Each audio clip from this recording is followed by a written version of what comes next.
আমার শহীদ নূর ইসলাম ফারুকের প্রাণের কি কোনো মূল্য নাই? আমাদের খাজা বাকি বিল্লাহর কি কোনো মূল্য নাই? আমাদের মাওলানা রইসুদ্দিনের প্রাণের কি কোনো মূল্য নাই? আমি দায়িত্বহীন ভাষায় কক্সবাজার, পেকুয়া, মহেশখালী, কুতুবদিয়া দায়িত্বহীন কণ্ঠে দেশবাসীকে জানাতে চাই, অনতি বিলম্বে আপনাদের সকলকে আহলুস সুন্নাত ওয়াল জামাতের যেই সমস্ত মানুষদেরকে নির্মমভাবে পৈশাচিকভাবে হত্যা করা হয়েছে, অনতি বিলম্বে দিব্যি ঘুরে ফেরা ঘাতক হায়নাদেরকে অনতি বিলম্বে গ্রেফতার করে সর্বোচ্চ শাস্তির কার্যকর করতে হবে।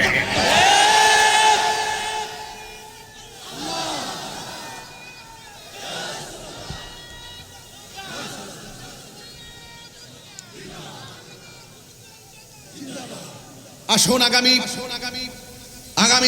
27 এপ্রিল জাতীয় প্রেস ক্লাবে মসজিদের ইমাম মাওলানা রইসুদ্দিনের হত্যাকারীদের সর্বোচ্চ শাস্তির বিচারের দাবিতে আহলুস সুন্নাত ওয়াল জামাতের পক্ষ থেকে আমাদের সকল সংগঠন পর্যন্ত সবার একান্ত ঐকান্তিক উপস্থিতিতে আমরা প্রতিবাদ মিছিল করব। প্রধানমন্ত্রীর বরাবর আমরা স্মারকলিপি দিব এবং আমরা চাই, ওরা কিন্তু এখনো আছে, আজকে হয়তো শহীদ ফারুকীকে তারা মেরে ফেলেছে, রইসুদ্দিনকে মেরে ফেলেছে, এই সমস্ত অপরাধীরা দিব্যি যখন ঘুরে বেড়ায় বুঝতে হবে তারা একদিন সুযোগ পেলে আপনাকেও মেরে ফেলবে। এরা এই দেশের নতুন কেউ না। 47 তাদেরকে কেউ বুঝে নাই, 71 তাদেরকে কেউ বুঝে নাই, 81 তো বুঝে নাই, 86 তো বুঝে নাই, 91 তো বুঝে নাই, 96 তো বুঝে নাই, 25ও বুঝবে না, 38ও বুঝবে না। এরা সব সময় এক শ্রেণীর মানুষ আছে যারা এই দেশের সত্যিকার অর্থে যারা আল্লাহর ওলির পক্ষে কথা বলে, রাসূলুল্লাহর পক্ষে কথা বলে, তারা তাদের কণ্ঠকে রুদ্ধ করতে চায়। আমরা কি আলাদা থাকবো না এক থাকবো? কারা কারা ঐক্যবদ্ধ থেকে কাজ করতে হাত তুলে দেখেন ইনশাআল্লাহ।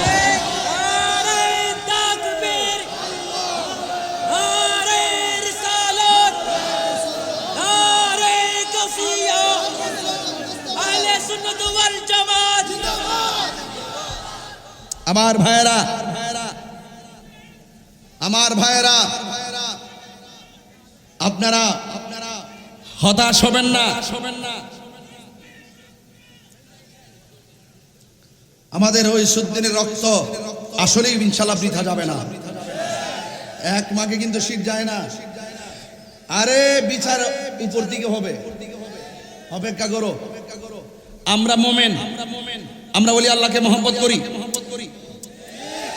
নবীজিকে মহব্বত করি, সাহাবায়ে কেরামকে মহব্বত করি, আহলে বাইতকে মহব্বত করি, পাকে পাঞ্জাতনকে মহব্বত করি, জশ্নে জুলুস পালন করি, ফাতিহা করি, ইসালে সওয়াব করি, জশ্নে জুলুস করি, মাজার জিয়ারত করি।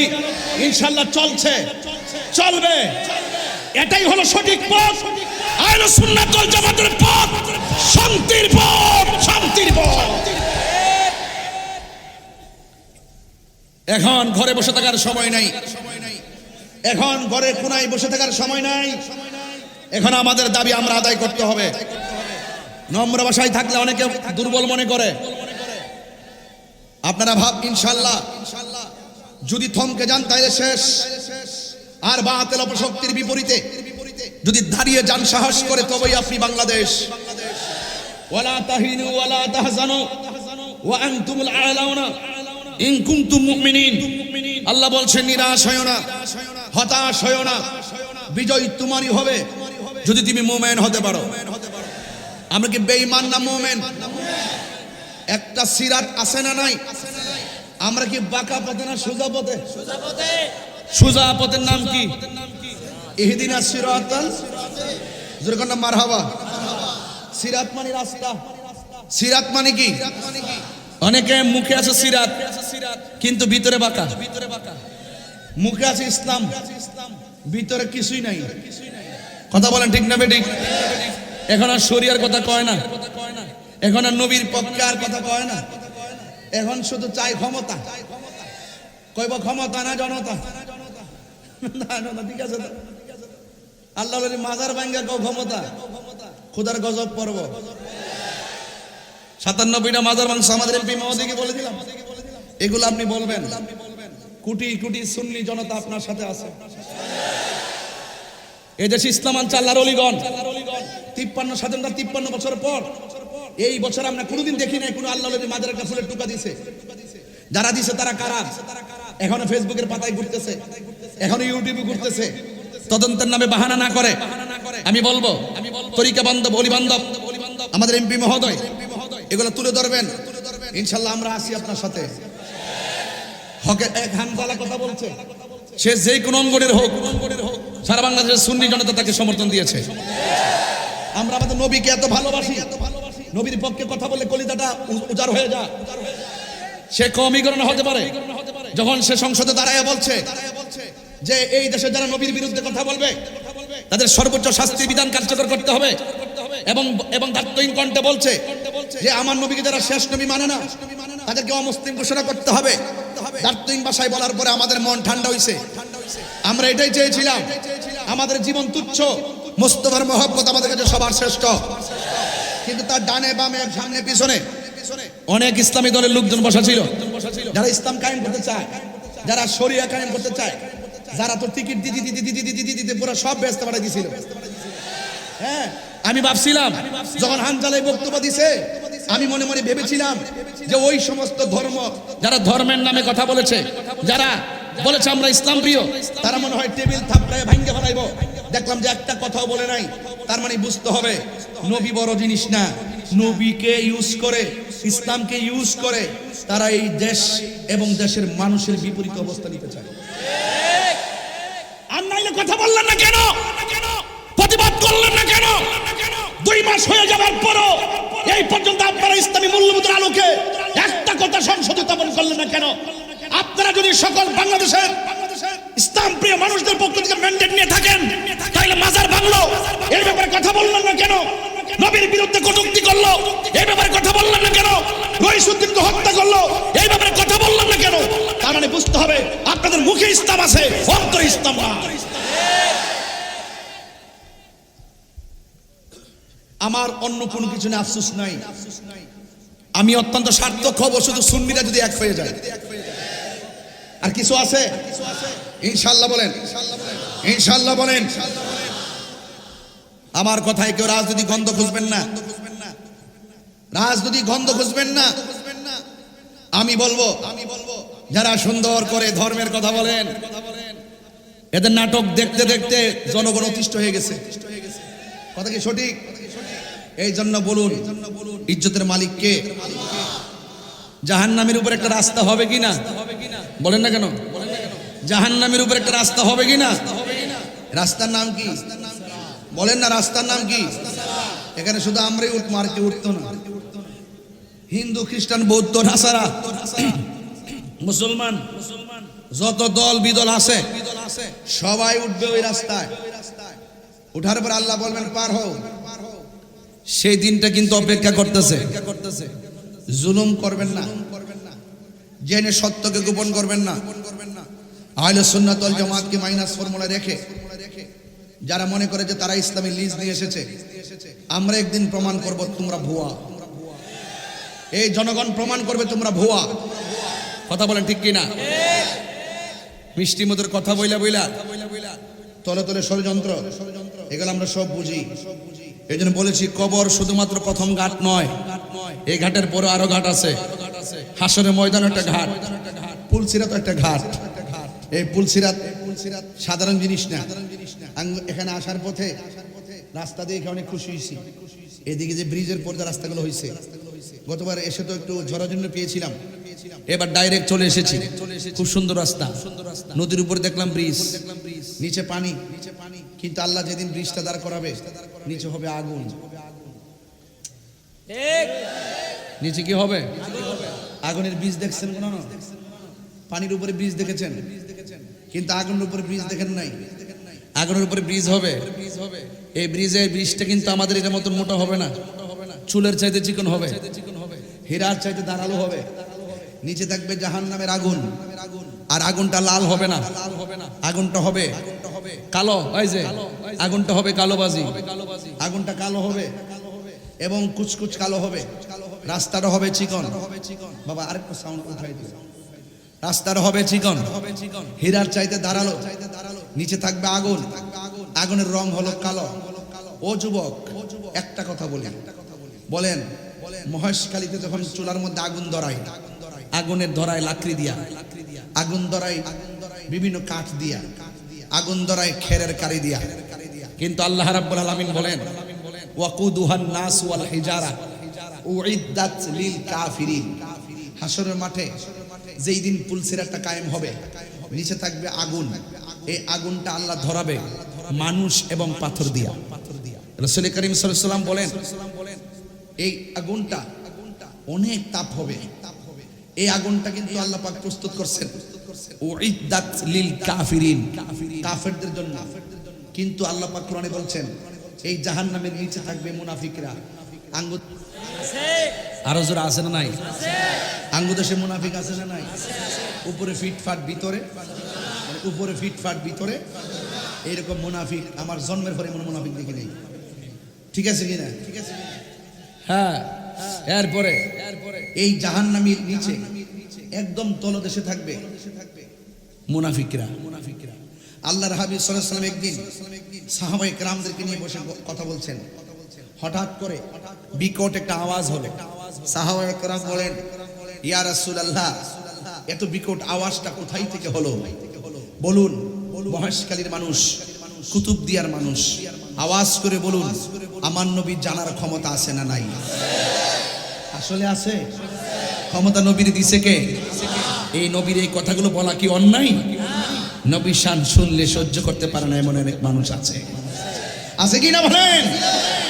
আমার যুবক ভাইয়েরা, আমার মহেশখালীর বাবারা, কুতুবদিয়ার বাবারা, কক্সবাজারের বাবারা, পেকুয়ার বাবারা, সবাই আওয়াজ করে বলুন নবীকে জানার ক্ষমতা দিয়েছে কে? সাহাবায়ে কেরাম বলে ইয়া রাসূলুল্লাহ, ইয়া হাবিবাল্লাহ, নবী গো আপনাকে নিয়ে আমরা কথা বলতেছি, আমরা আপনার ও বয়ান শুনতেছি, ওয়াজ শুনতেছি। হঠাৎ করে আওয়াজটা কোথায় থেকে উঠলো? আল্লাহর হাবিব সাল্লাল্লাহু আলাইহি ওয়াসাল্লাম বলেন সাহাবীরা, আজ থেকে প্রায় ৭০,০০০ বছর আগে আমার আল্লাহ এই পৃথিবীটা যত বড় এর চাইতে ৭০ গুণ বড়। আজ থেকে ৭০,০০০ বছর আগে এই পৃথিবীটা যত বড় এর চাইতে ৭০ গুণ বড় একটা পাথর আমার আল্লাহ জাহান্নামের মুখের মধ্যে ছেড়েছে। এই পাথরটা আজকে যাইয়া জাহান্নামের তলদেশে পড়েছে। কত গভীর হবে? ওই গভীর জাহান্নামের তলদেশে কে থাকবে? মুনাফিকরা থাকবে।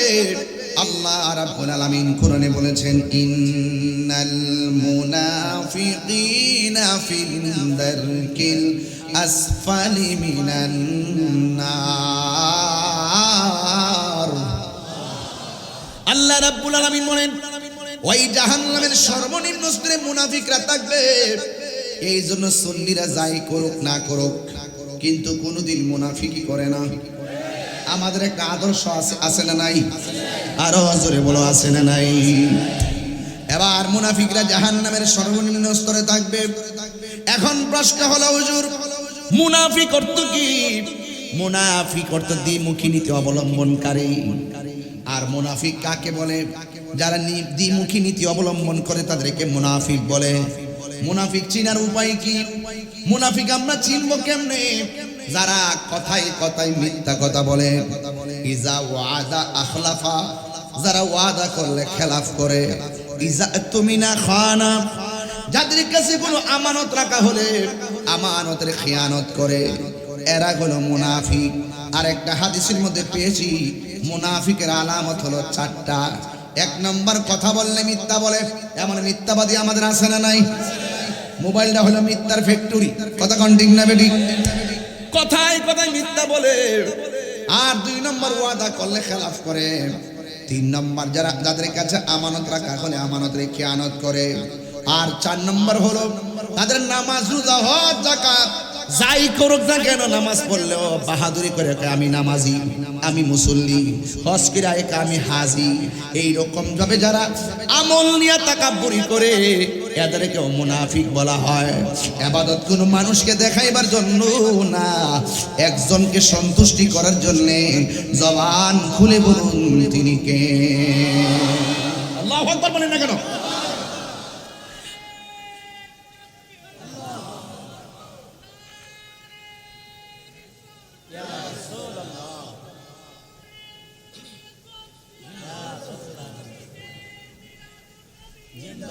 আমার ভাইয়েরা, খুব মনোযোগ দিয়ে শোনা লাগবে।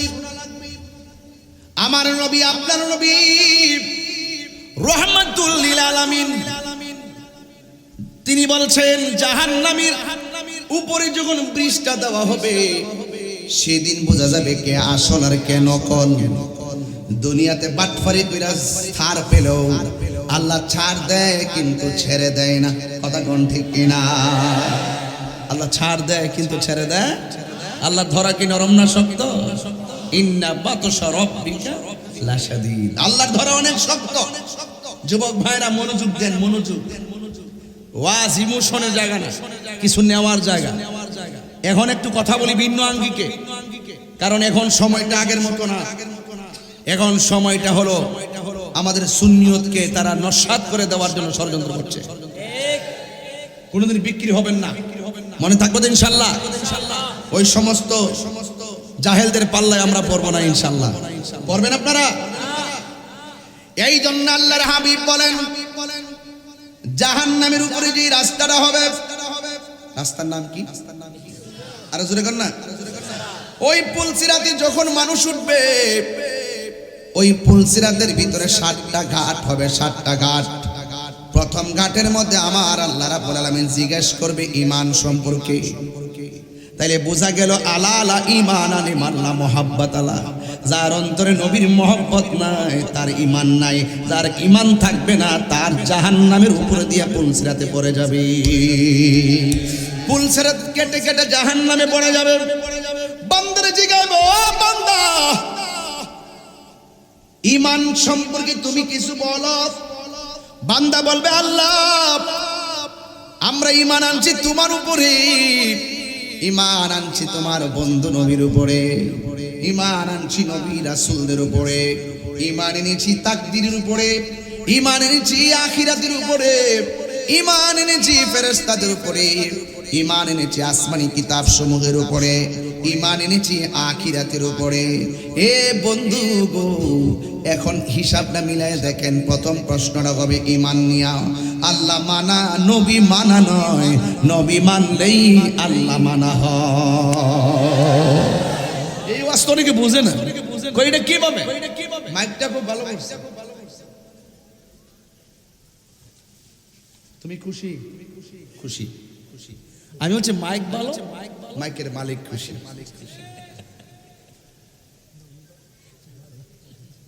আমি কি বুঝাতে পেরেছি? সালামিয়া ঠিক আছে। আমি বলছি মাইক ভালো, মাইকের মালিক খুশি। এই কথাগুলো মৌলবীরা বুঝে না, এরা শরীয়তের মৌলবী, এদের মধ্যে কোনো আধ্যাত্মিকতা নাই। হ্যাঁ, আমি বলছি আল্লাহ মানা নবী মানা নয়, নবী মানলেই আল্লাহ মানা হয়। আমি কই না তো, এটা তো আল্লাহ কয় ইন কুনতুম তুহিব্বুনাল্লাহ ফাত্তাবিউনি ইউহিব্বুকুমুল্লাহ ওয়া ইয়াগফির লাকুম যুনুবাকুম ওয়াল্লাহু গফুরুর রহিম। ও বন্ধু, আপনাকে যারা ভালোবাসবে সে যেন আমাকে ভালোবাসলো। আমাকে যদি ভালোবাসে আমি আল্লাহ তাদের জীবনের গুনাহগুলো মাফ করে দেব। সুবহানাল্লাহ। বড় করে কোন আল্লাহু আকবার। আল্লাহু আকবার। খুশি তুমি? হিডে হিডে হিডে হিডে।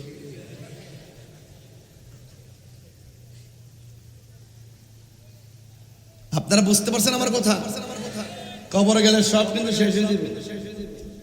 কোন বাহাদুরি চলবে না, কথা কন না। কোন বাহাদুরি চলবে? চলবে না, চলবে। আহা, হারিয়ে যাব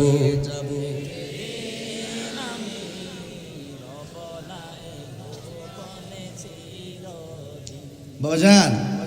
আমাকে কত কষ্ট দেয়, আমাকে কত হুমকি দেয়, কত মামলা টামলা কইরা উদাই লিছে। আমি বলছি 100 যা মন চা তা করো, তবে ধরার আগে বুঝা দেবে। এটা ব্রাহ্মণবাড়িয়া কয়ে দিছি আলহামদুলিল্লাহ। অন্যায় যেহেতু করি নাই, অপরাধ যেহেতু করি নাই, অবশ্যই হিম্মত দিয়ে কিছু কথা বলবো, তারপরে হবে হিসাব।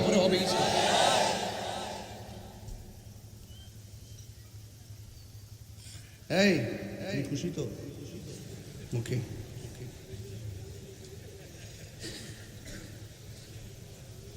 নবীরে বাবা, নবীর শানটা গাইলে অনেকের আগুন লাগে। আর আমরা সুন্নিরা যখন নবীর শানটা গাই, ভিতরটা আলোকিত হয়ে যায়।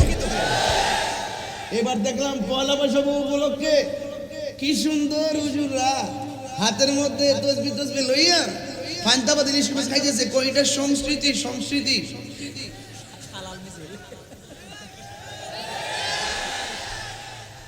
কত প্রকার বাটফান।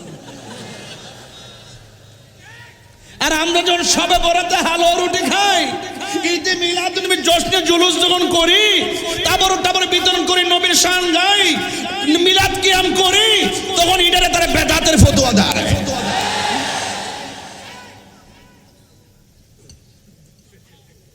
এই জন্য আমি এদেরকে বলছি, নাটক কম করো প্রিয়। সবার সামনে যাই করো, তাহিরির সামনে করো না। সবার পক্ষ থেকে আমি জবাব দিয়ে দেবো ইনশাল্লাহ। আপনারা ভরসা আছে তো ইনশাল্লাহ? ভরসা আছে তো ইনশাল্লাহ? পাইছেন তো মনের মতো এমন এমপি মহোদয় আমরা হয় না।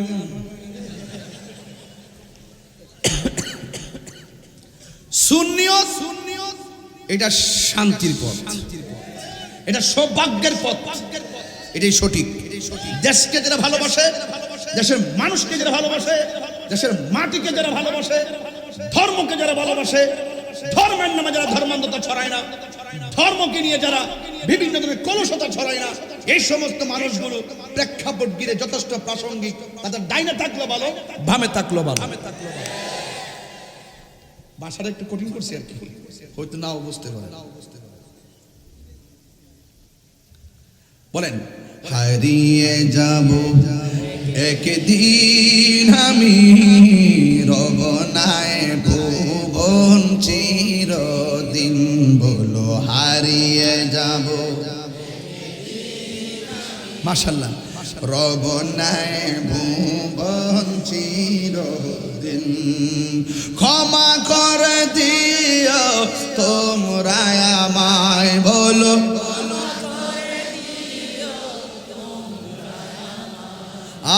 ভুল করে থাকো যদি কোনো দিন, হারিয়ে যাব একদিন আমি, রব নাই ভুবন চিরদিন। ক্ষমা করে দিও তোমরা আমায়, বলো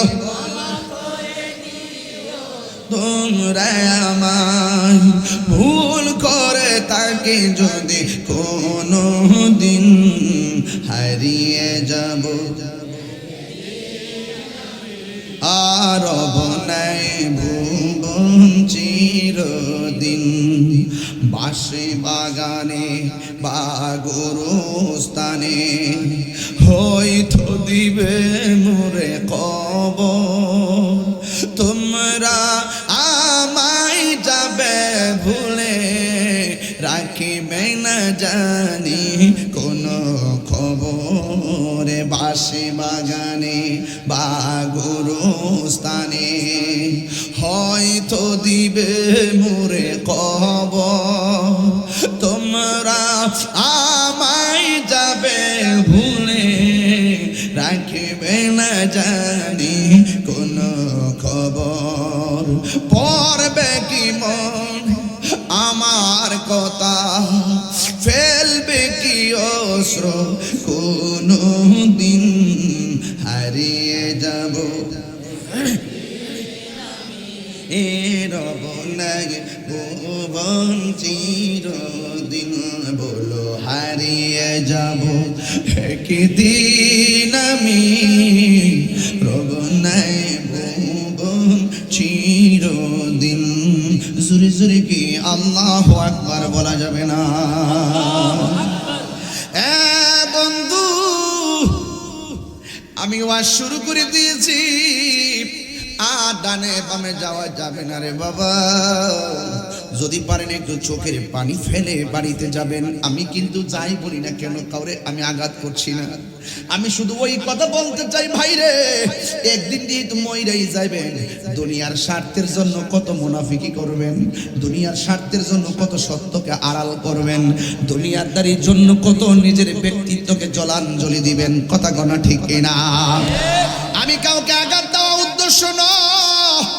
আমার বাপও যদি নবীর বিরুদ্ধে বলে আমি বলবো, আমি ছাড়বো না। আমার বাবার চাইতে নবীর দাম কম না বেশি? এই জন্য আমি বলেছিলাম, যখন মানুষ ফুলসিরাতের উপরে উঠবে তখন বলবে তোমার ইমানের হিসাব দাও। সে বলবে আল্লাহ তোমাকে আমরা এক বলে জানি। একটু আওয়াজ করে বলুন, আল্লাহ কি দুইজন না একজন? সবাই আমার সাথে পড়ুন, কুল হুয়াল্লাহু আহাদ আল্লাহুস সামাদ লাম ইয়ালিদ ওয়া লাম ইউলাদ ওয়া লাম ইয়াকুল লাহু কুফুয়ান আহাদ। এই সূরাটা সবাই পড়তে হবে। আল্লাহু আহাদ লাম ইয়ালিদ ওয়া লাম ইউলাদ ওয়া লাম ইয়াকুল লাহু কুফুয়ান আহাদ। আরেকবার পড়েন ভাই আমার, কুল হুয়াল্লাহু আহাদ লাম ইয়ালিদ ওয়া লাম ইউলাদ ওয়া লাম ইয়াকুল লাহু কুফুয়ান আহাদ। জোরে জোরে কি আল্লাহু আকবার বলা যাবে না? কয়বার বললাম?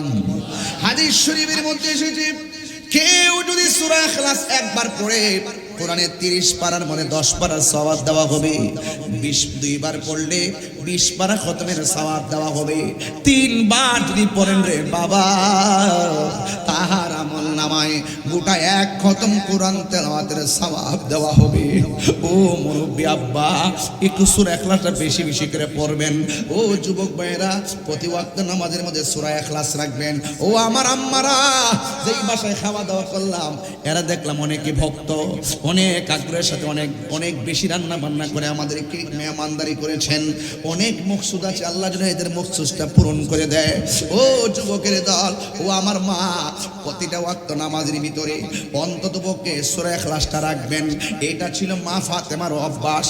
মা ফাতেমাকে আমার নবী জিজ্ঞাসা করে, এ ফাতেমা, তুমি এমন ভাবে সূরা ইখলাস বেশি বেশি পড়ো কেন? মা ফাতেমা বলেন, ইয়া রাসূলুল্লাহ, ইয়া হাবিবাল্লাহ, নবী গো, এই সূরাটারে আমি বড় ভালোবাসি। আমার নবী, আপনার নবী বলেন, ফাতেমা, এই সূরাটা যারা কিয়ামত পর্যন্ত মহব্বত করে তেলাওয়াত করবে, সকালে 10 বার পড়বে, সন্ধ্যা বেলায় 10 বার পড়বে, আমার আল্লাহ রাব্বুল আলামিন পাঠকদের জন্য জান্নাতের ভিতরে আলাদা করে বালাখানা বানায়া দিবে। শুধুমাত্র তাই নয়, আমার নবী, আপনার নবী বলেন, কেউ যদি সূরা ফাতিহাকে বেশি বেশি মহব্বত করে, আমার নবী, আপনার নবী বলেন, সে যখন তেলাওয়াত করবে শুধুমাত্র তার নিজের সওয়াব হবে না, এই তেলাওয়াতকারীর উসিলায় তার আব্বা আম্মার গুনাহ পর্যন্ত আল্লাহ মাফ করে দিবে। শুধুমাত্র তাই নয়, সে একদিন যদি মারা যাবে, আজকে যারা হাজির হয়েছেন, হাজার হাজার মানুষ যারা মাহফিলে এসেছেন, আমি মহেশখালীর জন্য নতুন না, গতবার আমি 3 তারিখে না 4 তারিখে এসে গেছি মহেশখালী। আমি কিন্তু নতুন না, এই মাসের 25 তারিখে পেকুয়াতে আসবো ইনশাআল্লাহ। ও বন্ধু, আমি নতুন না, শুধু একটা কথা বলতে চাই, এই মাহফিলে যারা হাজির হইলাম, না জানি কার নামটা আল্লাহ আগে লিখে রাখছে দুনিয়া থেকে চলে যাবে। যদি আমি জানতাম আমি চলে যাব, ওয়াজ মাহফিলে বন্ধ কইরা ঘরের ভিতরে দরজা লাগাইয়া আমার রবের ইবাদতে মশগুল হয়ে যাইতাম। না জানি কার আগে কে কখন মারা যায় কেউ বলতে পারি না। কেউ দিনে মারা যাবে, কেউ রাতে মারা যাবে, কেউ সকালে মারা যাবে, কেউ বিকেলে মারা যাবে, কেউ রাত্রে মারা যাবে, কেউ সন্ধ্যায় মারা যাবে, কেউ দেশে মারা যাবে, কেউ বিদেশে মারা যাবে। এটাই হলো পৃথিবীর বাস্তবতা।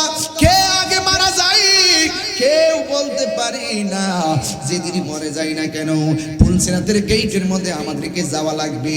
এবার বান্দারা আল্লাহ রাব্বুল আলামিন হাবিব বলতেছেন, পৃথিবীর মানুষ তোমরা যারা সূরা ইখলাসটা মনোযোগের সাথে পড়বা, তুমি যেদিন মারা যাইবা তোমার জানাজার ভিতরে আপনজনরা সারি বাইন্দা যাইবো, ভাই যাইবো, দাদা যাইবো, বাবা যাইবো, বন্ধু বান্ধব সবাই মহেশখালী কুতুবদিয়ার বিভিন্ন ঈদগাহ মাঠে হাজির হয়ে যাবে।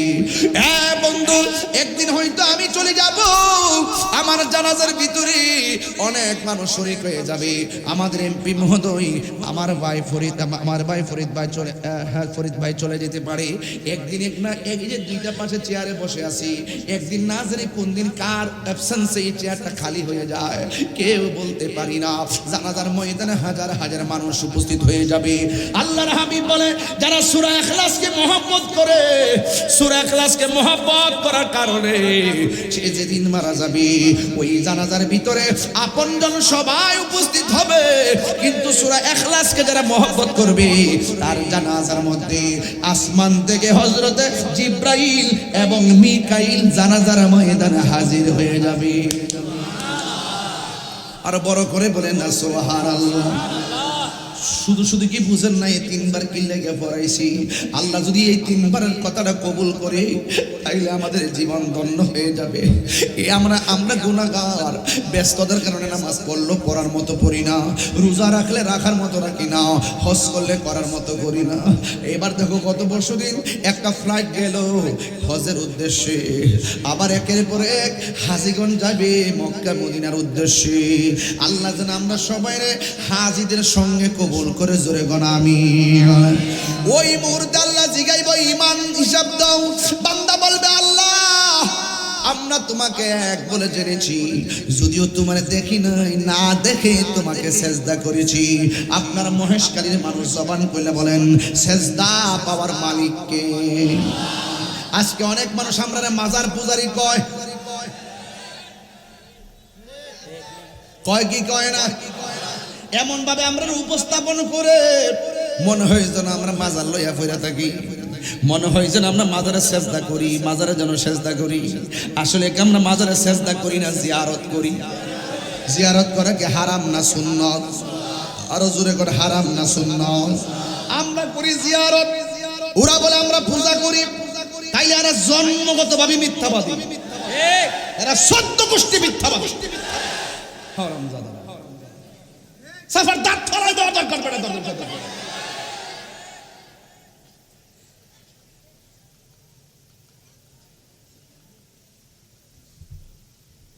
এমন ভাবে ওয়াজ করি, দাঁতই ভাষায় বলি, এবং একটি স্পষ্ট কনসেপ্ট ক্লিয়ার করার পরও আঙ্গুল ধরে ধরে আমাদেরকে মাজার পূজারি। অথচ আমরা দাঁতহীন ভাবে শাহজালালের মাজার, শাহপরানের মাজার, গোলাপ শাহের মাজার, আমানত শাহের মাজার, গোলাপ গরিবুল্লাহ শাহের মাজার, বাইজিদ বুস্তামির মাজার, নাসিরুদ্দিন শিববাসারের মাজার, সমস্ত মাজারগুলো আমরা জিয়ারত করি। আর ওরা বলে আমরা পূজা করি। সুন্নাত তরিকাকে যারা পূজার সঙ্গে তুলনা করে তাদের জন্মে ভেজাল আছে।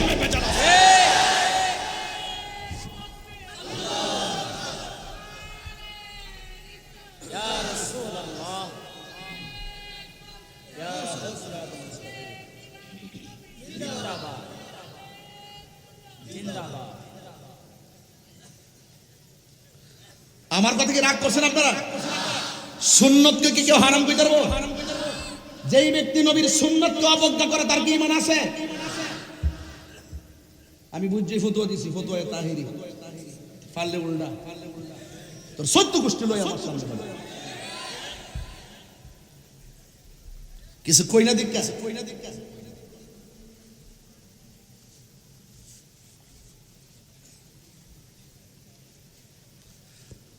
পোলা পান্ডি কই, আমার যুবকটি কই, যুবকগুলা কোথায় আছো তোমরা? তোমরা আসো কিনা বলো। আমরা কি পূজা করি না জিয়ারত করি?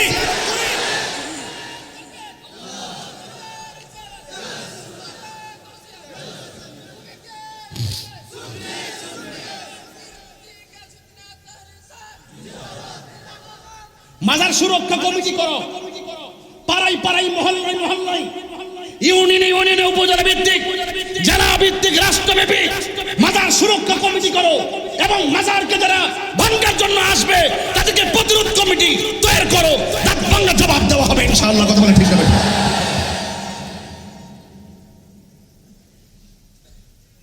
বেটা এত সুন্দর ওয়াজ করতেছে আর আমরা কই মাজার কমেন্টসের মধ্যে লেখে তাহিরি নামটা উল্লেখ করে না। ভাগ্য ভালো যে কমেন্টসে সামনে আইলে একটা কফি খাওয়াই দিলাম।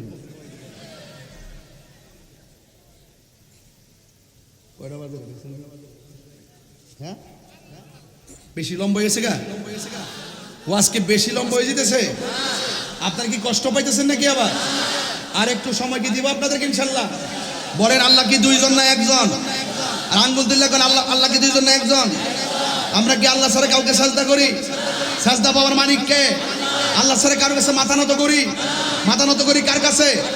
সাজদা পাওয়ার মালিক কে?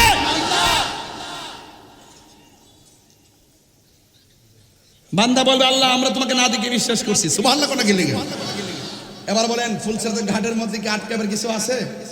দুই নম্বর আমরা নবী রাসূলকে বিশ্বাস করি, আখিরাতকে বিশ্বাস করি, ইমানে আরকান আমরা সব আরশ আজিমকে বিশ্বাস করি, আখিরাতকে বিশ্বাস করি, তাকদীরকে বিশ্বাস করি, আসমানি কিতাবকে বিশ্বাস করি, এরপরে ফেরেশতাকে বিশ্বাস করি, নবী রাসূলকে বিশ্বাস করি এবং আপনার উপর আমরা নিরঙ্কুশ ঈমান এনেছি। ওয়া ইলাহুকুম ইলাহু ওয়াহিদুন লা ইলাহা ইল্লাহু আর-রাহমানুর রহিম। আল্লাহ হলো একজন, তিনি ব্যতীত কোনো ইলাহ নাই। এবার প্রথম ধাপ, এটাকে বলে সুইচ গেট। কি গেট বলে? বাংলাদেশে সুইচ গেট আছে না? সুইচ গেট খুলে যাবে। এবার বান্দারা দ্বিতীয় গেটের মধ্যে যাবে। এই নাসির সাহেব একটু খেয়াল করেন, দ্বিতীয় গেটে যাবার পরে জিগাইবো ওযুর হিসাব দাও। ওযু ওযু সুবহানাল্লাহ কয় না? অথচ আমরা ফুলাফান দৌড়াইয়া ওযু করে এই কোন এটার উপরে পানিও পড়ছে না, এমনি মুখ ধয়, এক কানের লতিতে পানি পড়ছে না, দাড়ির নিচে পানি পড়ছে না, হুট করে পা দো গিরা পর্যন্ত পানি পড়ছে না। কথা কি সঠিক নাকি? অথচ পুলসিরাতের মধ্যে দ্বিতীয় সুইচ গেটে জিগাইব ওযুর হিসাব দাও। তাহলে ওযুর ব্যাপারে জিজ্ঞাসা করবি নি? তাহলে এখন ময়স্কারীর মানুষের উচিত কি? ভালো করে ওযু করা, মনোযোগের সাথে ওযু করা, তারতিবের সাথে ওযু করা, খেয়াল করে ওযু করা, কোনো অঙ্গ প্রত্যঙ্গের জন্য কোনো গ্যাপ। সুন্দর করে রাসূল বলতেন যেই ব্যক্তি বিসমিল্লাহ বলে ওযু শুরু করবে, যতক্ষণ ওযু চলবে ততক্ষণ পর্যন্ত আসমানি ফেরেশতারা ওযুকারীর জন্য আল্লাহর কাছে গুনাহ মাফ চাইতে থাকে। সুবহানাল্লাহ। আমি ফজিলত বললে জোরে সুবহানাল্লাহ কইেন, মুখটা খুললেন, আওয়াজ করে কোন সুবহানাল্লাহ সুবহানাল্লাহ বড় করে কইবেন। মানে একবার সুবহানাল্লাহ বললে আসমান এবং জমিনের ফাঁকা জায়গাটা সওয়াবে পূর্ণ হয়ে যায়। সুবহানাল্লাহ। তা আপনার সওয়াবে পূর্ণ হইলে আমার সব রাখবো কই? বেজার লাগেনি? এটা চিন্তা আমি করে দিব না, এত চিন্তা করার দরকার নাই। দুনিয়ার জমিন থেকে আসমান পর্যন্ত আজরাইলের বডিটা ছোট্ট একটা বাঙ্গা করে ঢুকে গেছে, কেমনে ঢুকছে এটা চিন্তা করার দরকার আছে? হ্যাঁ, এটা বোঝার চেষ্টা। এই যে এই যে এই যে কে দিকে স্যার এই কান্দে ফেরেশতা আসেনি? কেন আসেনি? ওজন লাগেনি?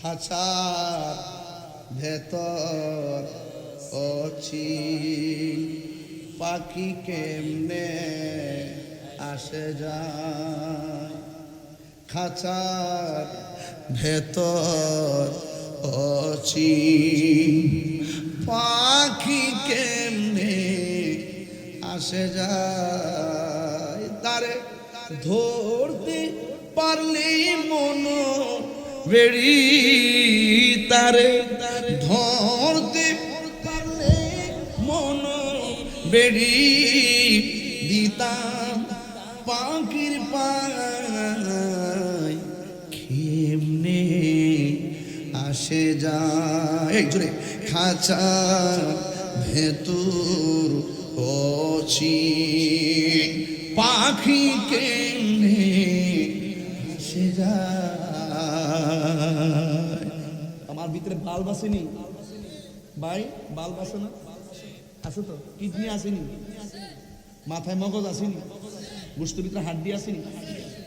বায়োস্কোপ দিন বা ইসলামিক মেশিন সব দিয়ে দিয়ে রক বুঝে, হাড্ডি বুঝে, গোশত বুঝে, রক্ত বুঝে, সব বুঝে। কিন্তু এত মেশিন লাগাইলাম, রুহুটা কোন জায়গায় আছে কোন মেশিন ধরতে পারে না। একটু বুঝছেন, শরীয়তলে দূর মারেন না, মারফত নিয়ে বুঝছেন, কিছু হাকিকতে যোগ দিয়েন।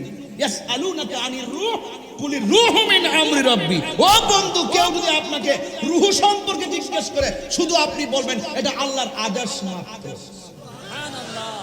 বাকিটা বললাম না আর কি, বুঝতো না তো, ফেস লাগাই লইব। মূল কথা তো কই না ওয়াজে, শুধু স্বাভাবিক ওয়াজে না করি।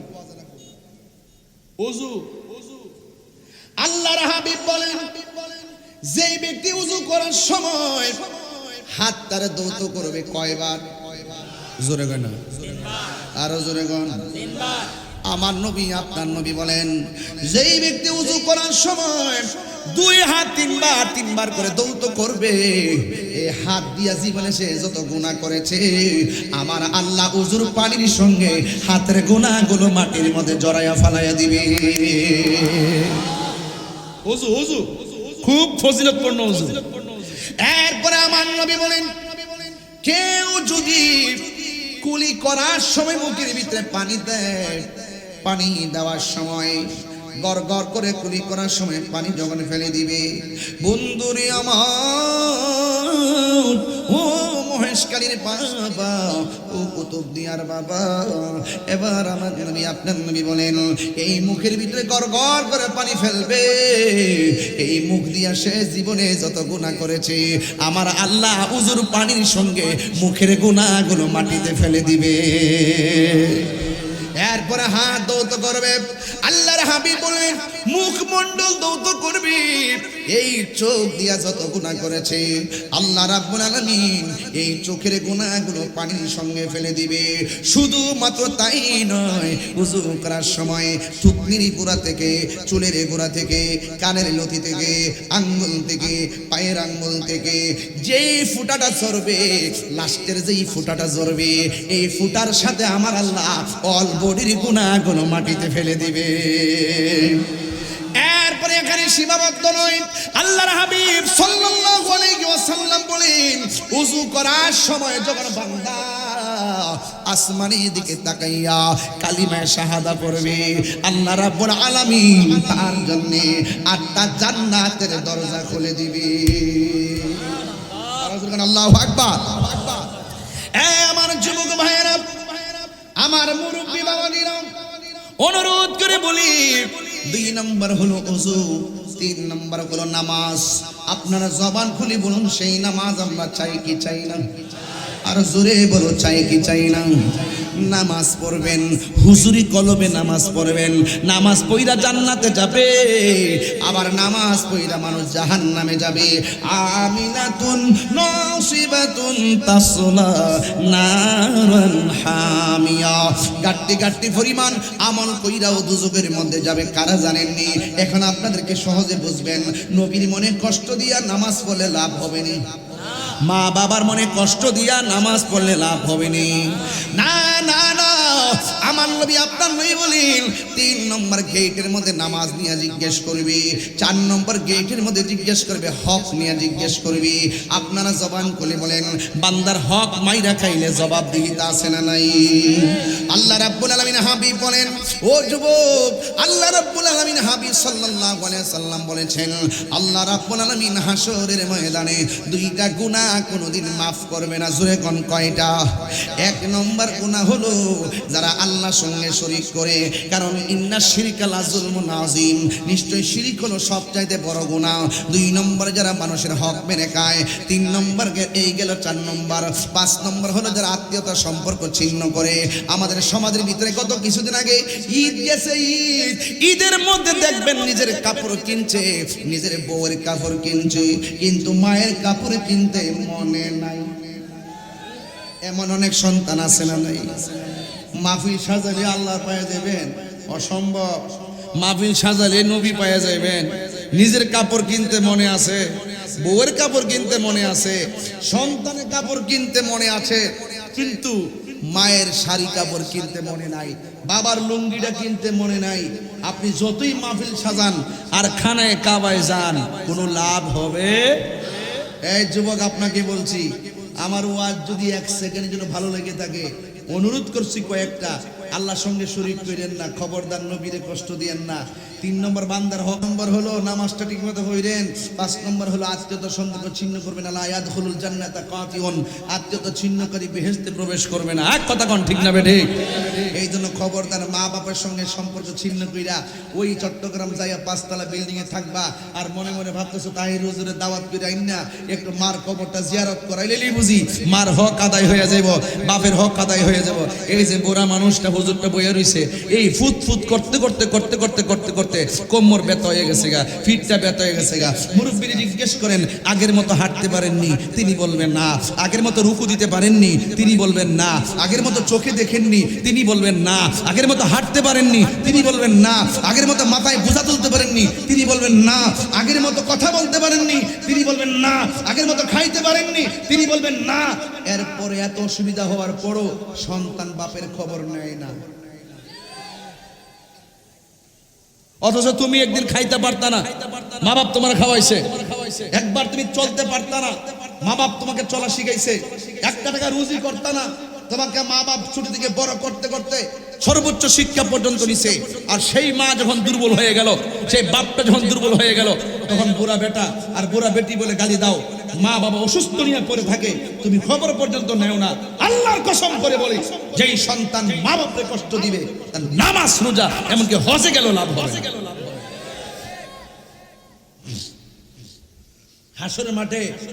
হাসরের মাঠে দেখবেন কিছু কিছু বান্দা গায়ের মধ্যে আগুনের শিকল লাগানো থাকবে। আল্লাহ রাসূল জিগাইবো, আল্লাহ ওরা কারা?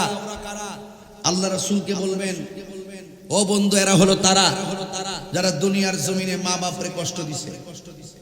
এমন কষ্ট দইন না মানুষ মহেশখালী নাই। এই যে পোলাপানগুলো, এই যে কিশোর বয়সের পোলাপান, একদম এই বয়সে অনেকে বাবার সঙ্গে সম্পর্ক ইয়াবার সাথে সম্পৃক্ত হয়ে গেছে। আপনি জানেন, আমি পাগলের মতো হয়ে যেতেছি যখন দেখি যে একদম যেই ছেলেগুলো পড়ার টেবিলে থাকবে, এই ছেলেগুলো যখন 7, 8টা 10টা মিলে ব্রিজে বৈশা বৈশা শর্ট প্যান্ট পয়রা পয়রা ঘুরে, তখন মনে মনে আমি চিন্তা করি তার মা বাপ এই সন্তান দিয়ে কি আশা করতে পারে? মা বাপ কেন সন্তানকে পেটে নিল? আর এখনো পর্যন্ত এই সন্তান পড়ার টেবিলে বসে নাই। যেই টাইমে পড়ার টেবিলে বসার কথা, এই টাইমে শর্ট প্যান্ট পয়রা পয়রা ঘুরে। আবার কিছু কিছু পোলাপান বাবার সঙ্গে সম্পৃক্ত, ইয়াবার সাথে সম্পৃক্ত, ড্যান্ডির সাথে সম্পৃক্ত, নেশার সাথে সম্পৃক্ত। এবং শুধু এটা না তো, তারা বিক্রিও করে, তারা ব্যবসার সঙ্গে জড়িত হয়ে গেছে। ইদানিং শুধুমাত্র ছোট্ট ছোট্ট পোলাপান না, ইদানিং দেখা যায় অনেক মহিলারা পর্যন্ত এই বাবার ব্যবসা করে। তাহলে বাবা শুধুমাত্র একটা ভাইরাস না, এটা মহাভাইরাসে পরিণত হয়েছে। বাবা শুধুমাত্র ইয়াবা, ফেন্সি, নেশা শুধুমাত্র একটা সমস্যা না, একটা মহা সমস্যায় পরিণত হয়েছে। যেখানে মহিলারা পর্যন্ত বডির মধ্যে বাবার ট্যাবলেট ফেকেট করে বাইন্দা বুরকা পইরা রাস্তায় গিয়ে ধরা খায়, তখন আমার মুখ দেখাইতে আর মনে চায় না। এই যে জেলের ছেলেগুলো পড়ার টেবিলে বসবে, ওই টাইমে পোলাপানগুলো বাবার ট্যাবলেট খাইতেছে। ভাই, বাবার ট্যাবলেট খাচ্ছ তুমি, তোমার কি মনে নাই যে তুমি এই টাইমে পড়তে হবে, তোমাকে প্রতিষ্ঠিত হতে হবে? তোমার সাথের ছেলে লেখাপড়া করে। দেখো বিদায় অনুষ্ঠানটা গেছে, 21 তারিখ থেকে পরীক্ষা। আমি আসার সময় একটা বক্তব্য শুনলাম, আর একটা মেয়ে বক্তব্য দিচ্ছে, সে কাঁদতে কাঁদতে শেষ। আসছিলাম এই স্কুলে, এত তাড়াতাড়ি চলে, এত তাড়াতাড়ি থাকা অবস্থায় স্কুলের মধ্যে এত মায়া জমে গেছে। আসছিলাম এই স্কুলে, এত তাড়াতাড়ি চলার ফেতে শিক্ষকদের সাথে মায়া জমে গেছে। চলে যাওয়ার পর সে কান্না করতেছে। আর শিক্ষা তো এটাকেই বলে যে শিক্ষার কারণে প্রতিষ্ঠানের প্রতি মায়া থাকবে। শিক্ষা তাকেই বলে যে লেখাপড়ার পর শেষ বেলায় উস্তাদের কথা মনে রাখবে, বাপ-মার কথা মনে করবে, এটাই তো শিক্ষা বলে। আর যেই শিক্ষা শিক্ষকদের সঙ্গে বেয়াদবি শেখায়, যেই শিক্ষা প্রতিষ্ঠানের সঙ্গে গাদ্দারি শেখায়, যেই শিক্ষা শিক্ষকদের গলার মধ্যে বিভিন্ন ধরনের আঘাত করা হয়, এটা শিক্ষা না, এটা তোমার আগামীর জন্য অশনি সংকেত এবং বিভিন্ন বিপদের কারণ। কথা বলেন ঠিক না বেঠে? আমি যুবকদেরকে বলবো, যুবক, তোমরা যদি আমাকে 1 সেকেন্ডের জন্য ভালোবাসো, আমি আজকে সমাজতান্ত্রিক কথা বলছি। আমাকে বারবার একটা কাগজ দিচ্ছে, আর যখন কাগজ দিয়ে তখন আমি আলোচনার মুডটা ঘুরাই। এই জন্য আমি আমার মতো করে হয়তো বা কিছু বলতে পারতেছি না, এরপর কোনো অসুবিধা নাই। এরপর যে কথাগুলো খুবই প্রয়োজন তাদেরকে বলছি, যুবক, তোমাকে বলছি, তুমি যদি নেশা করো, তোমার বাপ মা পেটের মধ্যে রাখা। আচ্ছা বলেন তো, পেটের মধ্যে বাচ্চা রাখা কি সহজ কথা? আরে কথা কোন সহজ কথা? বিশ্বাস না করেন আপনি বিয়ে করে দেখেন, আপনার পরিবারের পেটে বাচ্চা থাকলে আপনি একজন মানে আপনি যে সন্তানের বাবা হবেন আপনার কাছে কেমন লাগে আপনি তখন বুঝবেন, কত কষ্ট আপনি পাবেন। এই সন্তানে এদিক সেদিক হয়ে গেলে এই বেচারা তো আপনার মাও পায়, আপনার বাবাও তো পাইছে। আজকে আপনারটা বুঝেন, মা বাপেরটা বুঝতে হবে না? এই ছোট ছোট পোলাপান নেশা ধরার পর মা বাপ পেটের মধ্যে রেখে যেই স্বপ্ন দেখেছিল এই স্বপ্ন ভেঙে টুকরা টুকরা করে দিয়েছে। এই ছাত্র তার ব্যক্তি জীবনকে হাতে ধরে নষ্ট করে দিয়েছে। এই ছাত্র আগামীর সমাজটাকে ধ্বংস করে দিয়েছে। শেষ পর্যন্ত রাস্তাঘাটে এলোমেলোভাবে ঘোরাফেরা করে, নাই তার ব্যক্তি জীবন, নাই তার পারিবারিক জীবন, নাই তার ভবিষ্যৎ জীবন, এলোমেলো হয়ে গেছে তার লাইফটা। এই জন্য বলবো আপনি নিজেই আপনার ভাগ্যের নির্মাতা। বিবেক হলো সবচেয়ে বড় আদালত। আমি চাই না আমার কোনো সন্তান এই ছোট ছোট পোলাপান নেশার সঙ্গে সম্পৃক্ত হোক, ইয়াবার সঙ্গে সম্পৃক্ত হোক এবং বাবার ট্যাবলেটের সঙ্গে সম্পৃক্ত হোক। আপনার আওয়াজ করে বলুন, নেশা কি চলবে না বন্ধ হবে? আরো বড় করে, নেশা কি চলবে না বন্ধ হবে? আজকে থেকে ওয়াদা করেন, মা বাপের কষ্ট দিবেন। আরো আওয়াজ করেন, মা বাপের কষ্ট দিবেন। মা বাপের কষ্ট দিয়ে কি হজে গেলে কাম হয়ে যাব? খবরদার, মা বাবার চেহারা দিকে তাকালে কবুল হজের সওয়াব হয়ে যায়। রিদার রাব্বি ফি রিদাল ওয়ালিদাইন ওয়া সাকাতুর রাব্বি ফি সাকাতিল ওয়ালিদাইন। পিতামাতার সন্তুষ্টিতে আল্লাহর সন্তুষ্টি, পিতামাতার অসন্তুষ্টিতে আল্লাহর সন্তুষ্টি। বাবা চিন্তা করেন না, হয়তো শেষ বয়সে কতটুকু সম্মান সন্তান খবর নেয় আমি জানি না। অনেক সন্তান আছে বাপ মার খবর নেয় না। হাসতে হাসতে বাপ মা অসুস্থ, বলতেছে আমার প্রেশার, বলতেছে আমার ডায়াবেটিস, কিন্তু খবর নেয় না। অথচ নিজের একটু ডায়াবেটিস হলে দৌড়াইয়া মাপতে যায়, প্রেশারটা চাপ মারলে দৌড়াইয়া মাপতে যায়। অথচ বাপটা যে বারবার কয় আমার কোমরে হাড় ফাঁক হয়ে গেছে গা, আমি বইতাম পারি না, সন্তান আমলে নেয় না। হাসতে হাসতে মা বাপরে দুকে দুকে তিলে তিলে মা বাপরে শেষ করে দিতেছো তুমি। খবরদার মনে রেখো, আল্লাহ রাব্বুল আলামিন যদি অসন্তুষ্ট হয়ে যায় তোমার কোটি টাকা কাজ হবে না, তোমার লেখাপড়া কাজ হবে না, তোমার ইবাদত কোনো কাজ হবে না। এই জন্য আমি প্রায় মাহফিলের মধ্যে, এই পৃথিবীতে আমাকে আনছেন আপনারা, আমাকে আপনারা এনেছেন, কত সুন্দর খাবার খাওয়াইছেন, চেয়ার দিয়েছেন ওয়াজ করার জন্য। আমি ওয়াজ করে চলে যাব।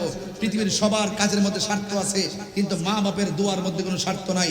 খবর রাখবেন, এই পৃথিবীতে দুইটা মানুষ নিঃস্বার্থে দোয়া করে, একটা হলো আপনার মা, আরেকটা হলো আপনার বাবা।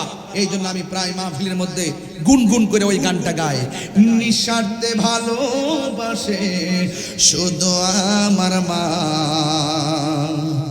ভবে যার তুলনা নাই। নিঃস্বার্থে ভালোবাসে শুধু আমার মা, ভবে যার তুলনা নাই। সেই মা তোমার চলে গেলে গো, সেই মা তোমার চলে গেলে সার হইব কান্দন। এই জগতে কেউ হবে না মায়েরই মতো, এই জগতে কেউ হবে না মায়েরই মতো। মা তোর আপন কইর যতন, আমার বাপ নাই তো এই জন্য বিনয় বিনয় কইতেছি, মা তোর আপন কইর যতন, মা অমূল্য ধন। এই জগতে কেউ হবে না মায়েরই মতো, এই জগতে কেউ হবে না মায়েরই মতো। বাবা গো বাবা, বাবা গো বাবা। কত মানুষ গাড়ি দিয়ে মাহফিলে নিয়ে যায়।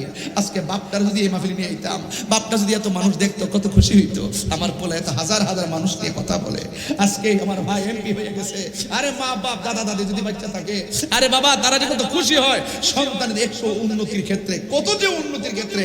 আরে ভাই নাহিদ ভাই, ও শহীদুল্লাহ ভাই, জাহাঙ্গীর আলম ভাই, নাসির ভাই, যারা আসছেন, আমাদের ফরিদ এমপি মহোদয়, আপনারা যারা আসছেন, আরে মা বাপ যে কি জিনিস। পৃথিবীতে যদি এক্সটার্নাল কিছু হতে চান, মা বাপের দোয়া ছাড়া হতে পারবেন না। আরে মা বাবার দোয়ায় সন্তান ওলি হয়, ওলি হয়, ওলি হয়।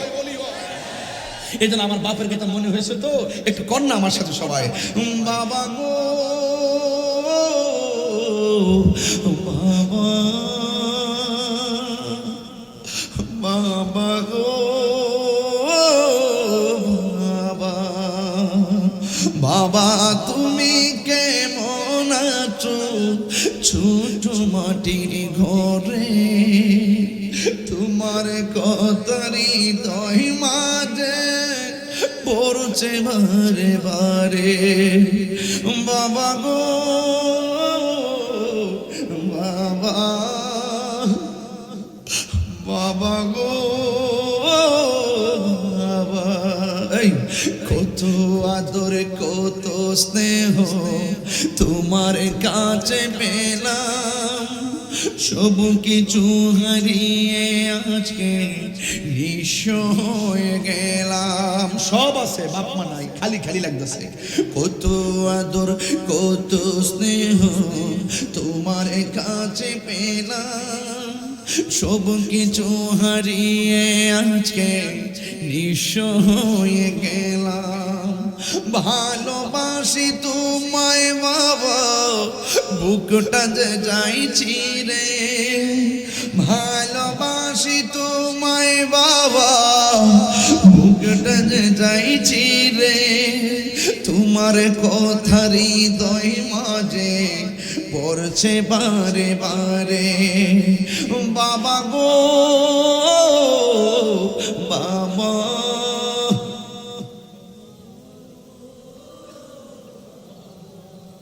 বাবা গো বাবা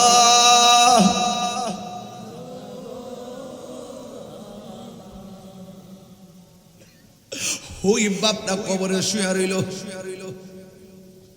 এই বাপটার মন মারা গেলে যার সংসারে বাবা থাকবে না যেই ডাইল ধরবেন সেই ডাইল ভাঙ্গা পড়বেন বাপ মার মতো নিঃস্বার্থ সিদ্ধান্ত পৃথিবীর কেউ দিবে না রে বাপ মার মতো নিঃস্বার্থ পরামর্শ পৃথিবীর কেউ দিবে না সবাই পরামর্শ দিলে বিপদের সম্ভাবনা আছে রে আর বাপ মা কোনোদিন চাই না সন্তান বিপদে পড়ুক কথা কোন ঠিক না বেডি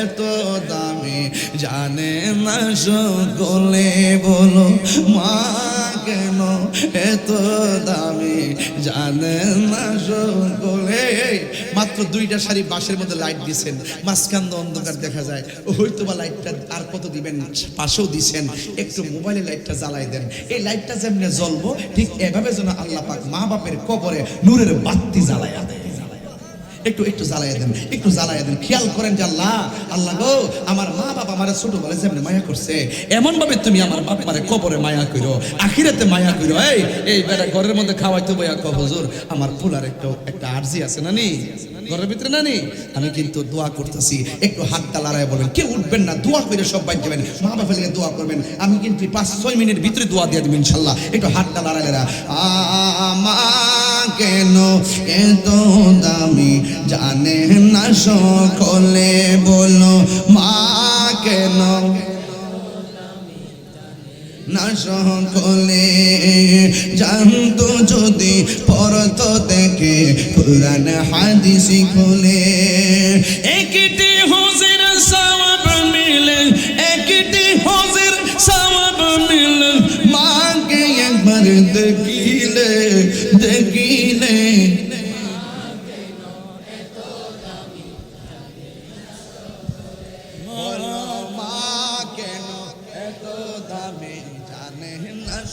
সকলে 2 বছর পান করালো মায়ের বুকের দুধ কুলে পিঠে নিয়ে আমায় দিতেন কত সুখ 2 বছর পান করালো মায়ের বুকের দুধ কুলে পিঠে নিয়ে আমায় দিতেন কত সুখ সেই মায়ের কষ্ট দিলে সেই মায়ের খুদার আরো ছোটলে মা কেন এত দামি জানে না সকলে বলো মা কেন এত দামি জানে না সকলে মায়ের প্রসবের কালে কত কষ্ট পাই বেহুশ হইয়া পরে মায়ে আপন বিছানায় মায়ের প্রসবের কালে কত কষ্ট পাই বেহুশ হইয়া পরে মায়ে আপন বিছানায় সন্তান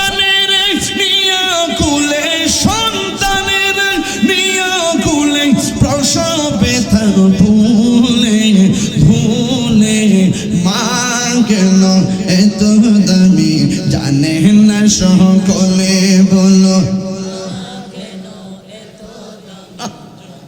না সকলে জানতো যদি পড়তো দেখে কোরআন হাদিস খুলে চাই না পয়সা চাই না হীরা মানিক মুক্তা চাই না টাকা চাই না পয়সা চাই না টাকা চাই না পয়সা চাই না হীরা মানিক মুক্তা চাই না ভাঙ্গা কপাল জোড়া লাগাই দে ও মুর্শিদি মোরে মদিনার গোলামি আমায় দে এ মদিনার গোলামি আমায় দে ও মুর্শিদি মোরে মদিনার গোলামি আমায় দে এই তাহিরির কপাল মন্দ ফাইলাম না মদিনার গন্ধ এই তাহিরির কপাল মন্দ এই তাহিরি কপাল মন্দ পাইলাম না মদিনার গন্ধ দয়া কইরা বুকে তাই না নে ও মুর্শিদি মোরে মদিনার মদিনার গোলামি আমায় দে মুর্শিদি মোরে মদিনার গোলামি আমায় দে মদিনার গোলামি আমায় দে হে হযরত কেবলা মদিনার গোলামি আমায় দে আল্লাহু আকবার কোন কেন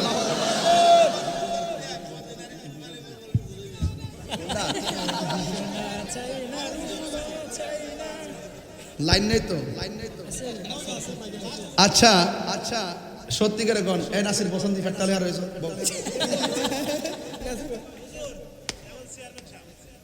চিনি তো কথা হয়েছে তো আচ্ছা আচ্ছা ওই আমাদের হবু চেয়ারম্যান সাহেব এমপি মহোদয়ের খুব স্নেহ খুব অনুজ এই শোনেন আমি আগে গজল বেশি বলতাম যখন আমি গজল বলি তখন এক শ্রেণীর লোকে বলে ওয়াজ করে না খালি গান গা ওই তাদের কথা শুনতে শুনতে আমি এগুলা কিছু সময়ের জন্য বাদ দিছি এর মানে এই নয় যে আমি অস্ত্র জমা দিল যে ট্রেনিং জমা দিছি এরকম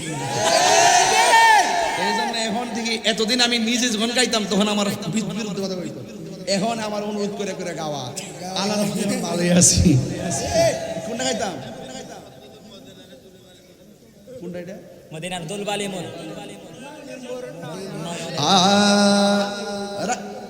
তোরা গাছ না খিতাব একটা মহব্বতে কর আমি মদিনার পাগল আমি নবীর পাগল আমি মদিনার পাগল আমি নবীর পাগল মদিনার দুলবালি মোর মদিনার দুলবালি মোর নয়নের কাজল আমি মদিনার পাগল আমি নবীর পাগল আমি মদিনার পাগল আমি নবীর পাগল আমার জিকির নবী নবী নবী নবী নবী নবী আমার জিকির নবী নবী দুই চোখে মদিনার ছবি আমার জিকির নবী নবী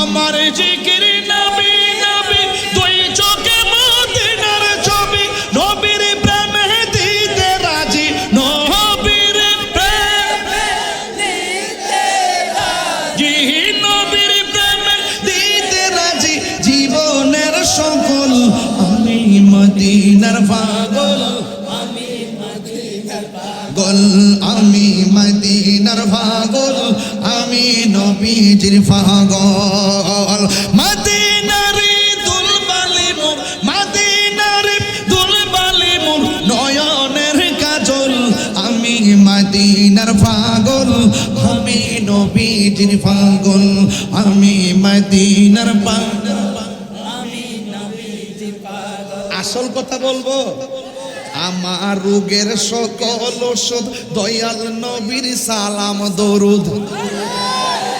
ইমান আসেনি, ইমান আসেনি। হাসান বিন সাবিত বলতেছেন, আমার যখন রোগ হয়, আমার যখন অসুস্থতা বাড়ে, আমার যখন সর্দি হয়, কাশি হয়, রোগ হয়, বেমার হয়, আমি দুনিয়ার কোনো ওষুধ সেবন করি না, দুনিয়ার কোনো মেডিসিন আমি সেবন করি না।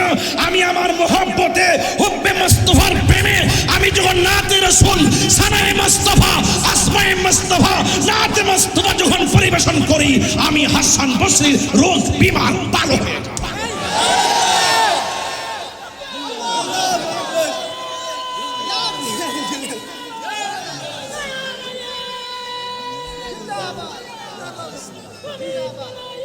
সকলে বলি আলহামদুলিল্লাহ, আরো বড় করে বলি আলহামদুলিল্লাহ।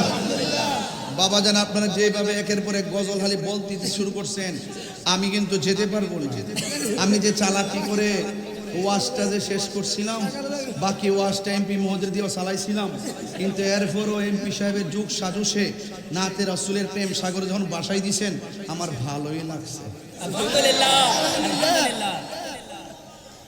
নাতে রাসূল শুনলে শান্তি লাগেনি বাবা? কার কার লাগে হাত তুলে নাকি লেগে? নারে তাকবীর, নারে রিসালাত, নারে হায়দারি, আহলুস সুন্নাত ওয়াল জামাত। আল্লাহ কবুল করুক, আমিন কোন। সবাই বসে দোয়া করি, সবাই বসে দোয়া করি ইনশাআল্লাহ। আল্লাহুম্মা আমিন। সবাই দোয়া করুন, আমার জন্য দোয়া করুন, আমি আপনাদের জন্য দোয়া করি। সবাই মনে মনে একটু আমার জন্য দোয়া করি। আল্লাহুম্মা আমিন। রব্বানা যালামনা আনফুসানা ওয়া ইল্লাম তাগফির লানা ওয়া তারহামনা লানাকুনান্না মিনাল খাসিরিন।